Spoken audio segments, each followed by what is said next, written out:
Because it's like total.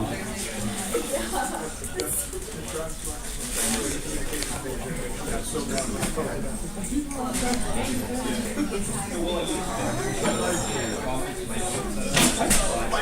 You know what I mean?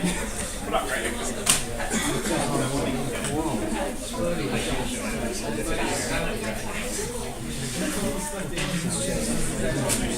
All right, folks. Great to see everybody. Welcome back. Hopefully we had a great weekend ahead. Sounds like an active bunch. Must have been a great weekend. So I know for myself, I did the full Freedom Trail for the first time. I've lived here for 7 years now, so finally did the full thing. I highly recommend it if you enjoy walking, hiking, those kind of things. You know, do all the steps in Bunker Hill. That's kind of fun. Yeah, question? You walked all the way up to Bunker Hill? I did, yep. And this is after something I did earlier in the day, which is the Harvard Stairs workout. Has anyone done that? My legs hurt very badly. I might fall or trip today, so don't. I should sit today. A lot of chairs. But yeah, so hopefully you had a good weekend. I know it's cooling down, so get that fun stuff in while you can. Yeah, let's see sort of where we left off here. We are recording. We're live. Course logistics. Assignment 2 is due tonight, just before midnight, so make sure you get those changes pushed into GitHub, and that's where they're graded. I've seen a lot of active participation on Piazza. That's been great. So, keep that up as needed. Keep taking a look at the readings. Those will be sort of posted ahead of time as needed.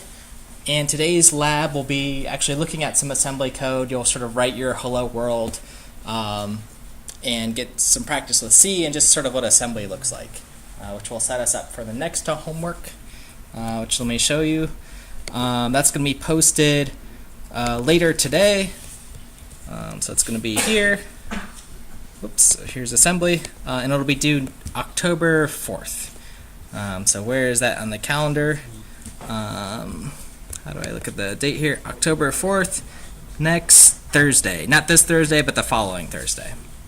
Okay, question? Is this lab due today or last week's lab? Last week's lab is due. Yeah, make sure it's pushed now. Do a quick push. And last week's lab was with the linked list and the shell script. So yeah, that's the sort of 1 week turnaround on the labs. Is it midnight or is it like? Before you come to class. That way you're fresh. If you push it now, push it now. Yeah. Let's see, what else? Oh, so other announcements, then I'll take ones from the crowd. I'm out of town this week. I'll be at a conference. There will be class. There will be a recording that I'm going to pre-record, and it'll be played. That's not the ideal situation, I guess, right? You can't ask the recording questions, but usually I try to take a little bit more care when recording it. So there'll be that recording, and then you'll have it sort of archived as a nicely done recording. Yes? So are we coming to class to watch it? Yep, come to class. One of the TAs will be here to play it. They will... You can bring popcorn if you want, yeah. I won't be here, yeah. So bring popcorn, make it a fun thing, it'll play. TAs can, if you have a question, they can pause and try to answer if there's something not clear. They'll kind of move it along. And I'll keep that in mind to not make it a full hour and 40, but I'll assume there will be questions throughout. Yes? If you don't mind me asking, where are you going? So I'm going to a conference, it's called CPPCon. It's about C++ programming. So I'll give a talk. There will be a recording of that, so you can watch that later. So typically I will post my notes on the 000 board, just so you can see what's going on. Conferences are a cool thing. You get to meet a lot of different people. There's students there, academics. This one, there's a lot of professionals there, meaning like Google, Facebook, Microsoft, all the big guys. Great place to network, great place to just see what's relevant and going on. So I'll sort of give some of those notes there and just talks. And when you think about these conferences, right, this is where the highest level knowledge is at the time, right? A lot of this stuff isn't productized, but it's research, new stuff coming out. So super fun to be involved with. Yeah, great. Always ask. Any other questions on stuff going on in the course logistics wise? We're moving along at a good pace. All right. If not, I want to sort of pick off where we left off last week. We didn't get to do the answers on our assembly from our in-class activity. So let me make sure I can go over those just as a reminder of where we were. So number one was in the compilation toolchain, can we avoid generating assembly? That is, so give it a chance to sort of refresh these. So option 1 or option 2?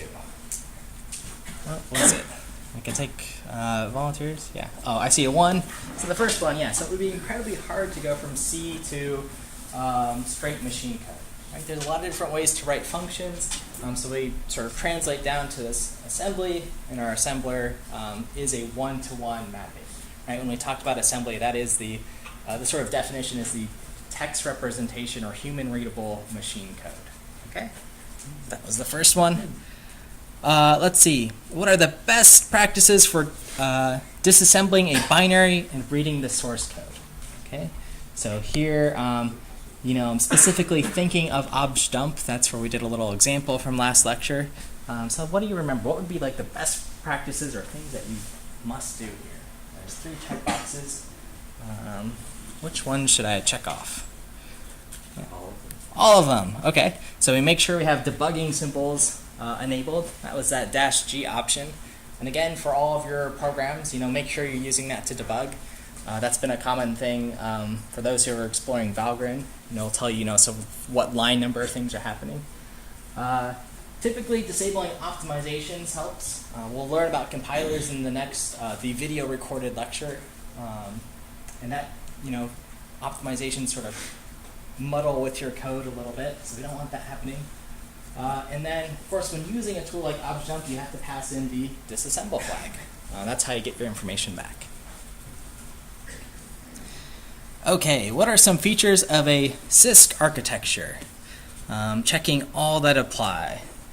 Which ones did we check? So we learned about CISC and RISC. Yeah. That's the last one. Last one. Okay, so let's see. Typically, a CISC architecture is for a more general purpose machine like a PC. Yes, that's true. Other ones, yeah. First one. Instructions do more per single operation. Often multiple things. So the complex, it's the complex instruction set computer. The second one, instructions do exactly one thing. That was RISC. And let's see, number 3. Typically, the code is smaller because more operations are done at once. This is also true. All right, and is there a difference between move Q and move B instructions? Yes, I see head shakes. So we learned last time, these assembly instructions, sort of the suffix says how much data we're moving around, right? So option number 1. Moving a quad word or like a long, typically 8 bytes of data around. And can you use the 16 general purpose registers for whatever you want? What do we think, option 1 or 2? I see fingers and head shakes for 1. Yep, so yes and no, we have some general purpose registers. Sometimes they're reserved for special cases, sometimes not. Doing whatever you want is risky. And the difficulty of the course so far, no one said it's too easy so far. So I guess that was wise or honest, yeah. You had a perfect bell curve. Okie dokie. Any questions on those where we left off? And then just a sort of a cool thing we didn't get to see. I'm just going to play it for a few seconds because we missed our feed. I think that was also skipped. Here, I'll play a quick YouTube. We don't need the sound for it. So this is a video game made in assembly. This is from a few years ago.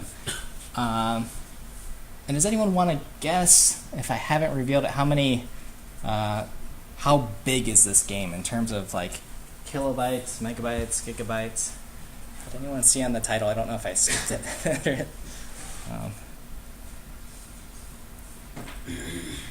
Let's kind of skip through some interesting stuff. Oh yeah, there's some violence. We're blasting aliens. Sorry. But you know, fully featured game. And oh, there it is. Okay, 96 kilobytes. So very small, right? Fits in a floppy disk. You know, fits in an email. All this stuff. It's coded purely in assembly. Yes. Is that including the imagery? Everything. Yep. Sound, everything. Yep, you got it. So you can think about what that means.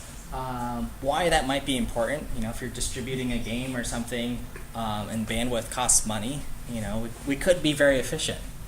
You know, this probably takes more time to do in assembly, but it is possible, and there aren't really any limits. Yeah. So what if you use a parallel language? Doesn't it allocate memory efficiently? Why does it take more memory than assembly? Why does it take so much memory here? Why does like a normal game in a parallel? Yeah, so there is a cost to this where you have to decompress in the data and then uncompress it. So uncompressing the data, like if you load a zip file, right? You're zipping things together, compressing them very small. This is sort of decompressing as it's running as it needs to. So it is allocating some memory, but the total package when you download this thing is 96 kilobytes. So kind of a fun systems-y thing to think about. Again, you'll see a lot of game examples because that's games and graphics are my domain. Games, graphics, systems. So inspiration there. I think one person mentioned something about a demo scene in one of these sections, and that's where this is from. That sort of competition. Okay, so on to today's lab. Were there any questions about course logistics? All right, awesome. Okay, so last class was our assembly in a day, right? We explored more of our compilation process, how to disassemble things with objdump. We learned about -G, which is going to be very helpful. And then from our review of questions, CISC versus RISC, sort of we're using CISC, more complex instructions, a little bit more programmer friendly. And then we introduced many ideas about assembly and sort of our view as a programmer, right? This is sort of what our machine looks like. We have the program counter, which points to what we're going to execute, our registers, which are like our variables, condition codes, which sort of check in the status. Okay, and often we're thinking about things in terms of memory addresses, right? Things like that. And then finally, this is what we'll be talking about today, the program stack a little bit, so where we left off in assembly. Okay, so talking a little bit about procedures and functions, how those are implemented. This is what you'll actually be doing for your homework 3. But we want to talk a little bit about them, okay? So when you're calling a procedure, which is another name for a function or a method, right, in Java, a few things are going on. And the first is that you're passing control. That means you're executing from some other location in your program. Okay, so you're sort of jumping around the different pieces of source code, and you have to pass control back, right? Return to where you called that function. The second thing you need to do is pass data around, right? And these are the arguments for our functions, okay? And then, of course, the return value. What was the result of that computation? Third, we're often managing and thinking about memory, right? We might have allocated memory in the procedure, so we might have to deallocate once we return. If this is on the stack, it's done for us, which is great. And finally, we want to, when we're doing these procedure calls, we want to sort of be as minimal as possible, right? Because we might be doing lots of them, right? So if I'm doing all these things, passing data around, allocating memory, x86, 64, right? Very efficient. It's trying to use the minimum subset of instructions, right? To pass data around and return. Okay. So remembering sort of our view of programs, they're kind of this giant byte array, okay? So a program is just a giant piece of memory, but it's sort of segmented into different parts, our program. Can anyone tell me what 2 parts of our program might be that we've learned about? That's where I've got this giant array. What are the 2 parts we talked about, at least with memory allocation? The stack and the heap. Stack and the heap. Yep, you got it. So the heap's going to be sort of for long-lived stuff, and the stack for short-lived things. Okay.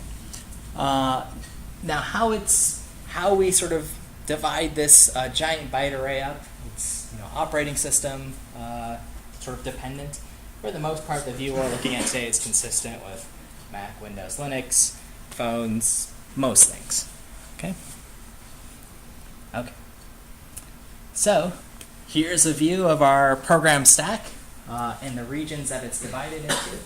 Okay, so we see the heap here, that's one of them, and the stack above. Right, that's where we're going to be storing information.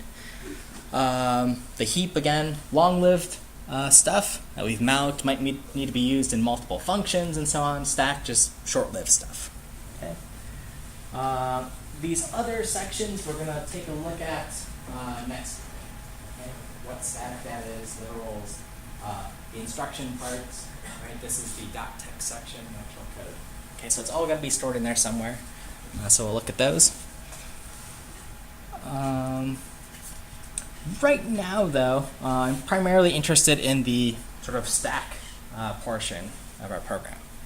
Okay, so the stack data structure is important to us. That's why we did it in homework 2, to make sure we understand, pushing and popping information. So those really are our 2 primary operations, right? We push data on the stack, and it grows bigger. We pop stuff, that gets smaller.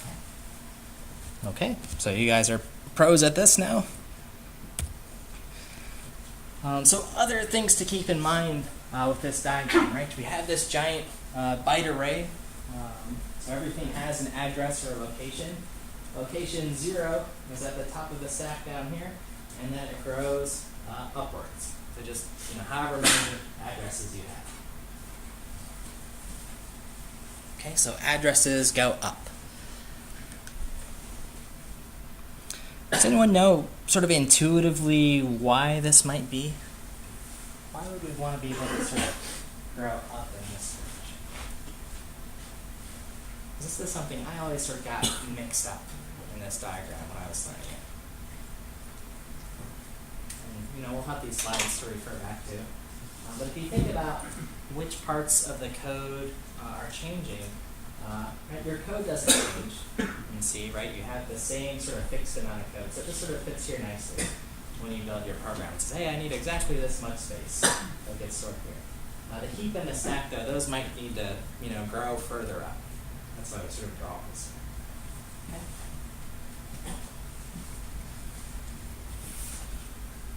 Okay, so just a little note on that. So I'll move that arrow over. Okay, so the stack, when we're talking about the stack memory, it's actually growing downwards. Okay, so here's sort of the unallocated or free space where we can allocate things, and that grows down in this picture. But this is still the top of our stack here. Okay, so let me sort of illustrate it. Yeah, I've got a slide. So that's where the top of our stack is. Okay, so it's sort of flipped upside down if you want to think about it that way. But it's going to grow into that unallocated portion. Everyone okay with how that's represented here? Awesome. Okay, so bottom of the stack, top of the stack. One more slide for that. So the stack's growing down. Hopefully not too much, though. Right? We don't want it to run into this section. That's why there's sort of a fixed size. That's what, if you noticed in the lab, there's sort of this max capacity for our stack. So now you maybe understand what that's simulating. That we can't, grow forever. Otherwise, we'll run into this other portion of our program, the heap, along with stuff. Because we only have finite memory in our machines. Okay. And as we're sort of figuring out, what address we're in when we're accessing memory, you'll see things like this. Does anyone remember what RFP was, that register? What was that reserved for? Take a guess? Yeah, take this one. Stack pointer, right? Yeah, our stack pointer. Okay, so it's pointing into our stack, the top of it. Then you'll see some offset like this. So -8. That means we're growing downwards, right towards 0. So that's how we sort of store things. Okay, so you guys got it. Here's the stack pointer, and it always contains the lowest address. So again, our stack's growing, towards 0. That's where the top of our stack is.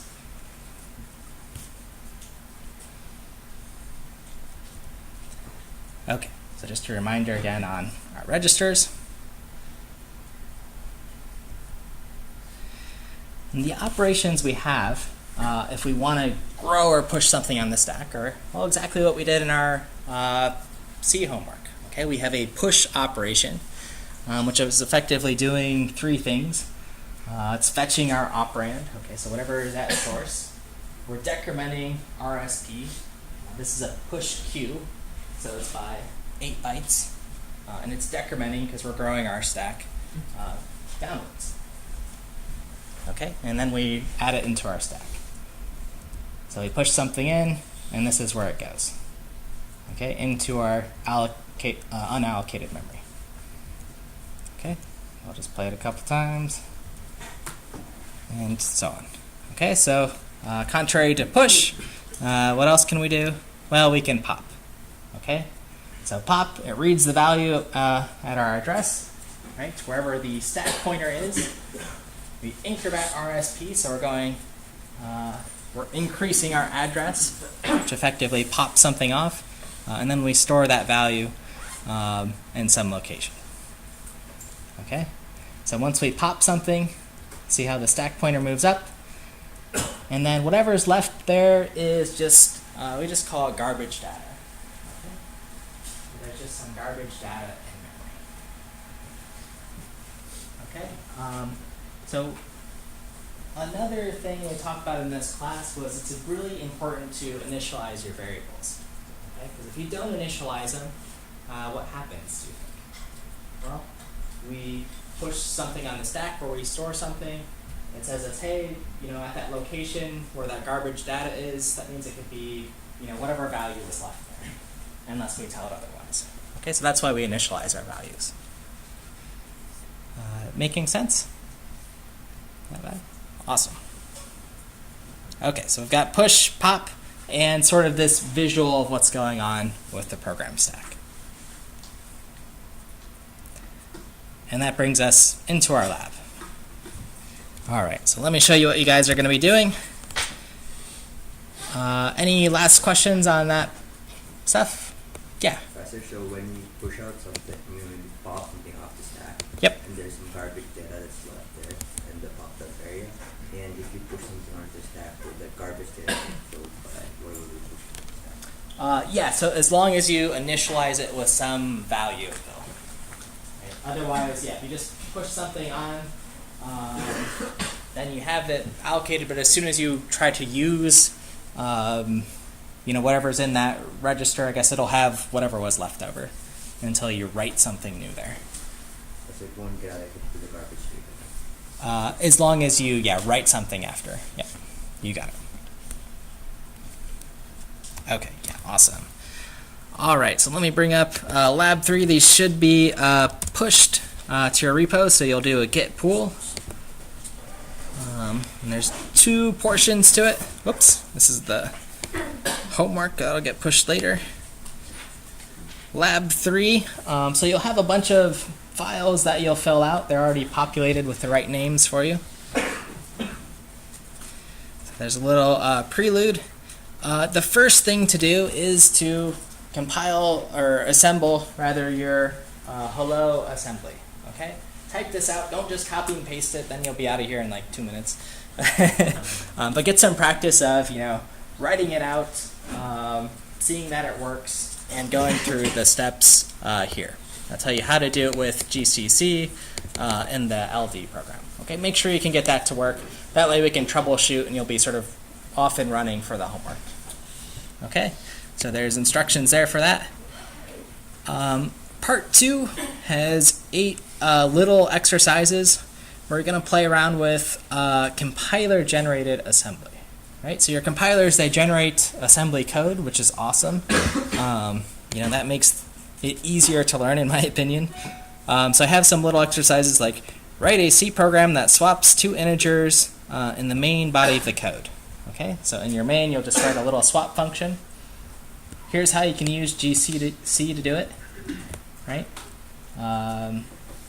And then you'll modify your program to swap two longs. What do people expect to see different there? Maybe Size of the data will be different. size of data, hopefully, is switching. So you can kind of note your observations in your source file.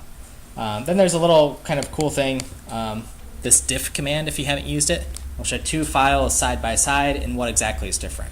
So hopefully we'll test that assumption and see, hey, are there move Qs here, move Ls, or whatever. You'll get to investigate. Okay, so there's about 8 exercises of that. And then the tool I want to show you, that's super cool. It's from a gentleman. His name's Matt Godbolt. He's got an awesome last name. He'll be at CPPCon, so I'm going to shake his hand and say thank you for building this tool on behalf of 3650. So what this tool is on the left side there is C code, and on the right side there's the associated assembly. Okay, so we're using this Intel tab to get it in the form that we like in our class. So make sure you click this. Right? Then stuff will look familiar to our version of assembly. But then what I see is, okay, this green here corresponds to, well, all the green stuff highlighted here. Okay, so you get a little preview of what's sort of going on. What does C code look like to assembly? One of the best ways I know to learn is to sort of pattern match. And sort of, that's how our brains work, that's how we recognize faces and stuff. But going from C to assembly. So you can type out, do these little experiments, both on GCC and this website. Make sense? All right, and with that, you'll have your partner in the spreadsheet.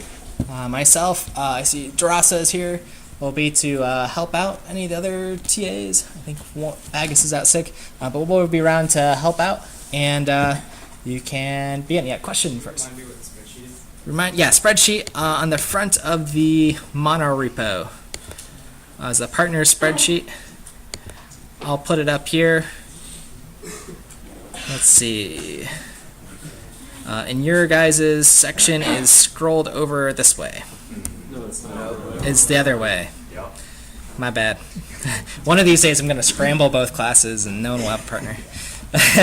Okay, so take a minute, locate your name. If you're not on there, find me or your partner's sick or something and we'll readjust. 21, 28. 7, 2, 21, 19, 6 or 28. I got lucky. I had one over. Oh, awesome. Sometimes you get lucky.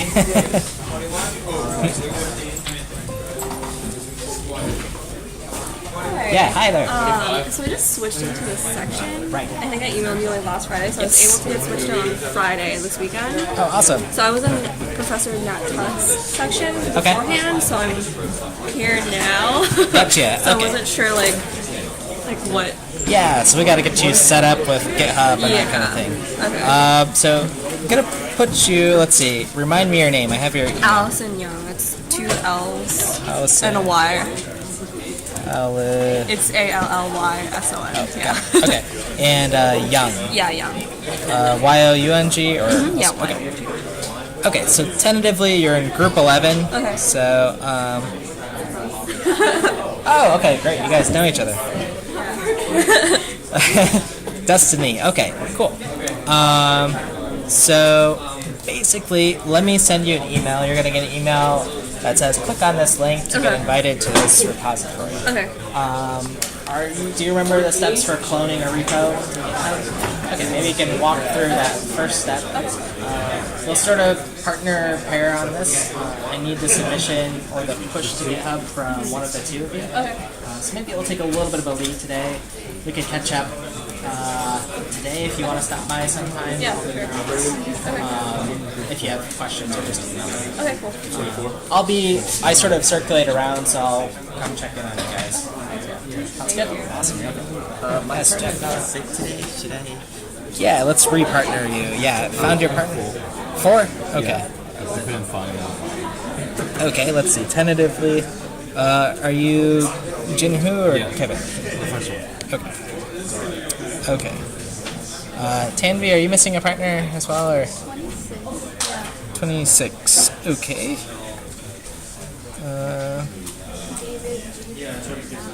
Let's see. Anyone else missing a partner? Missing a partner? Are you David? What's your name? Jackson. Jackson. Okay, let's see. Kevin's here. Jeffrey. Alright, let's see. In Tanvi, which group were you in? 26. Okay.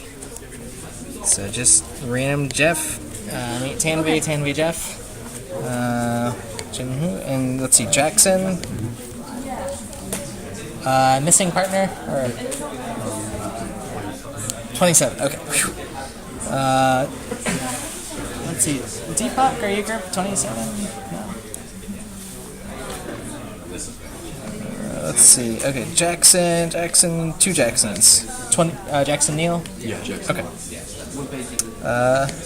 Jackson, meet Jinhua. Jinhua Jackson. And let's see. Just want to work right here. Maxwell. Yeah. Okay. Max, you're gonna work with Junhua and Jackson as well. You guys are a group of 3.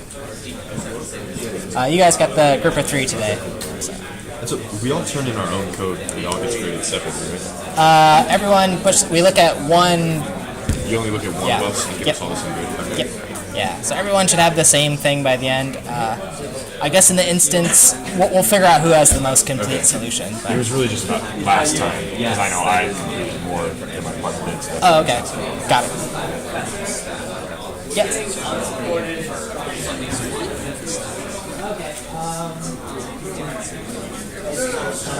Capital MLB doesn't work. Wait, can you debug this? I tried to do a deep push or a deep pull, but keep rechecking. Cool. So you have changes that you haven't pushed yet. But I tried to do the deep push and you check it too. Okay. Could you do a get status and see what happens?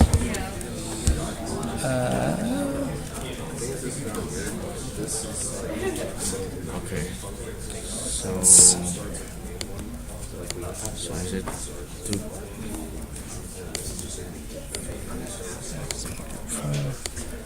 Is it like Okay. Yep, that is. Okay, so you've modified these things here.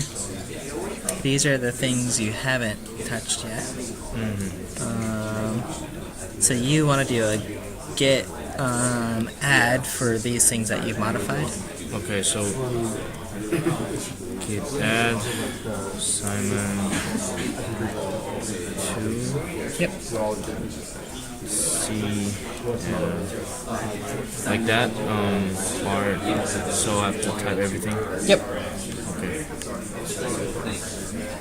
And the second one.